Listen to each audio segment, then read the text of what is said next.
Welcome the anointed ones. Never pick a spiritual fight with someone heaven already backs, especially if you don't know their rank. Let me say this up front. Some people don't realize they're swinging at a general in the spirit until their whole life starts falling apart. And by then, it's too late, because the courtroom of heaven has already stamped the verdict. You see, you didn't retaliate, but the realms did. Here's a chilling fact. In ancient spiritual traditions across cultures, from Kemet to Tibet to indigenous tribes, the highest-ranking spiritual beings were often disguised as the most ordinary. Why? So that the proud would expose themselves through arrogance, and the chosen would ascend without interference.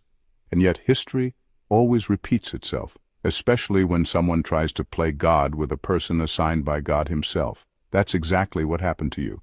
They thought you were just a nice person, or a quiet one, maybe even naive, weird, too calm, too spiritual. You know, the usual shade they throw when they can't decode you. What they didn't know? You were spiritually encrypted, and every time they mocked, disrespected, or plotted against you, they were unintentionally triggering a divine firewall. The kind that doesn't just protect you, it punishes them. And let's be real. Isn't it funny how the very ones who screamed, "You're not that deep," are now having dreams about you, nightmares after crossing you, and side effects from just being around your aura for too long? That's not coincidence. That's a consequence. So buckle up, because this isn't your average spiritual pep talk. This is a court case. This is divine exposure. And we're about to uncover exactly why they had no idea who they were messing with, until they touched what was never theirs to test. Number 1. They mistook humility for powerlessness, until they confronted the authority you don't have to announce. They thought you were weak because you didn't respond the way they expected. You didn't clap back. You didn't expose them. You didn't stoop to their level. And in their mind, that meant you had no power. But what they couldn't see, what they were blind to, is that your silence was never a sign of defeat. It was discipline. You weren't quiet because you couldn't speak. You were quiet because you didn't need to. Your presence was doing all the talking, and they weren't spiritually intelligent enough to hear it. They confused humility with powerlessness. They thought because you didn't throw punches, you couldn't land one. Because you didn't brag, you must not have much to say. But that's what happens when people operate from ego. They assume anyone who isn't loud must be losing. But you weren't playing to win a petty battle. You were holding rank in a war they couldn't even see. What they missed is this. Real power doesn't announce itself. It doesn't need validation. It doesn't have to prove a thing. You didn't need to prove your anointing because your life speaks for itself. You didn't need to flex your strength because your survival already did. The fact that you didn't react the way they wanted was your reaction. That was your warning shot. And when they ignored that warning and kept pushing, kept testing, kept provoking, then they found out. That's when strange things started happening. Things they couldn't explain. People started backing away from them. Their plans stopped working. Peace disappeared from their life. They started dreaming about you, being haunted by what they did. And suddenly it hit them. You weren't someone they should have messed with. You weren't just another person. You were protected, covered, sent. They expected a fight, but what they got was a spiritual reminder that some people walk with unseen armies. That's what shook them to the core. Not your words, but your ranking. You didn't act out because you didn't need to. You knew who you were, and now they do too.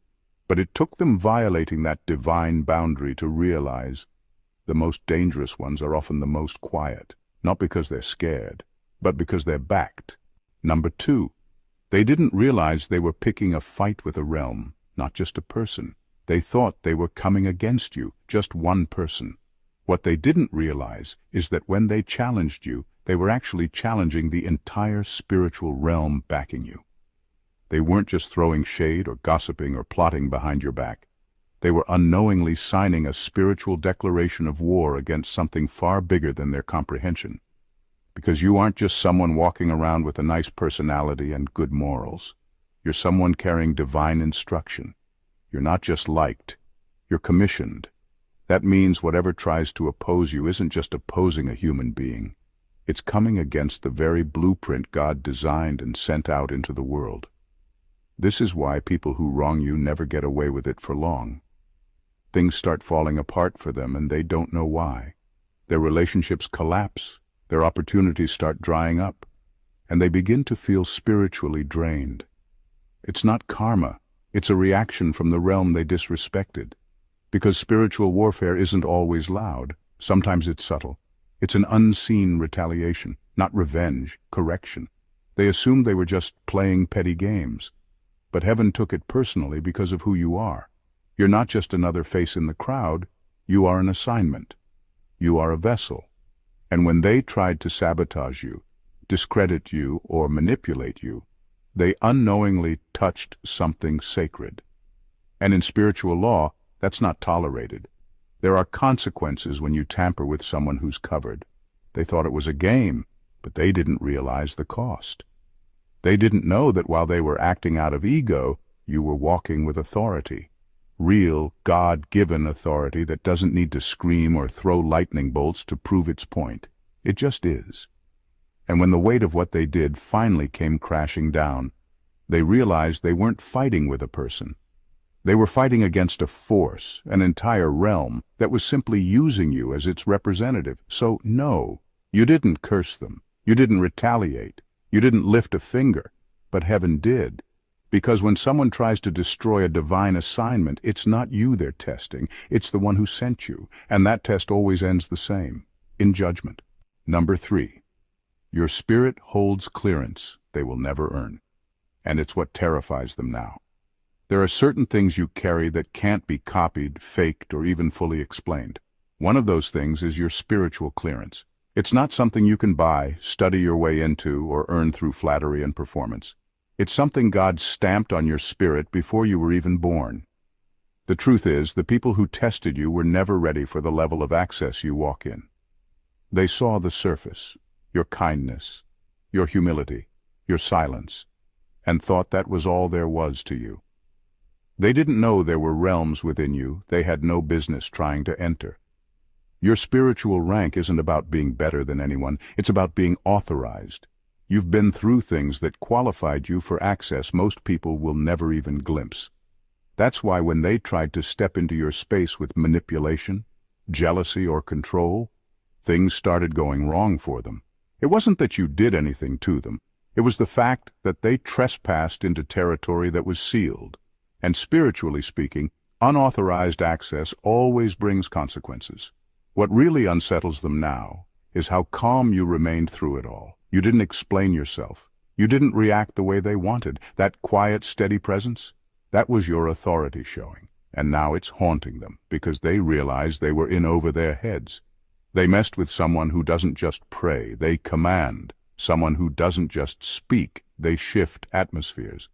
They had no clue the level of spiritual access you carry until their life started showing signs that they crossed a line. They tried to figure you out using surface logic, but what you carry isn't logical, it's spiritual. And now they know. Now they've seen how doors open for you that stay closed for others, how things fall into place for you after storms that would have destroyed most people, how your name carries weight even in rooms you've never stepped into. That's not luck, that's clearance. The same ones who tried to test you are now being tested themselves. Because when you carry divine access, you're not just walking through life, you're enforcing something bigger than yourself. And the ones who underestimated you, they're just now realizing they were never even cleared to speak your name. Number 4, they mocked the vessel, because they couldn't discern the rank in the spirit. They looked at your outer life and made their decisions.